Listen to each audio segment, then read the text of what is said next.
My name is Liz Estes, and I've been a foster parent for about 19 months now. It was the spring of 2014 when I was sitting with a friend in church, and after the service, she came to me and said, "God's really impressed on me to ask you if you've ever considered fostering."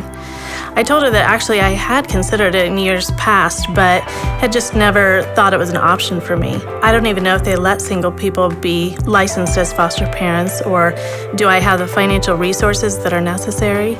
And also, I don't even know that there's really that great of a need for fostering. And so after a short conversation with her, I found out not only was it an option for me, but actually there were provisions that help support me in fostering. As a foster parent, I receive a monthly stipend that helps care for the child's basic needs. The children are on medical insurance, and as a working full-time foster parent, I also have access to a voucher that helps me take care of childcare costs. I had no idea that there are over 1,200 children that need a home, that need foster families to take them in and love and care for them. It was then that God really confirmed in my heart that fostering was my role in His instructions on how to take care of the orphan and the fatherless. And it was only 2 weeks later that I was sitting in class for a foster parent training.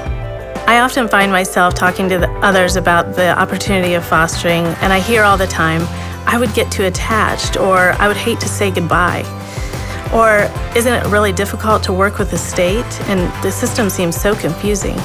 And the truth of the matter is, yes, you will get attached. It will be hard to say goodbye, but that's exactly what these kids need. I've heard it said best by Jason Johnson, a writer and speaker on orphan care issues. He says, "We must never let the fear of loving a child who might leave deter us, but instead, we must let the fear of a child never knowing love be what drives us."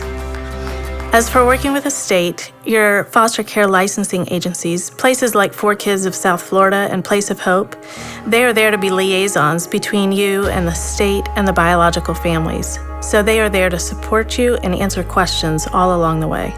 A lot of people will tell me that He is so blessed to be in your life and in your family. But when I hear that, the only thing that comes to my mind is I have been more blessed by having Him.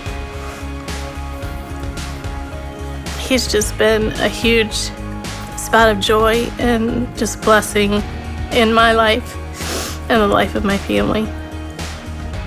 I am very grateful that God has chosen to take the empty rooms and beds in my home and fill them with precious kids. These kids are not bad or troubled kids. These are kids by who no fault of their own have been removed from their homes due to neglect, abandonment, and abuse.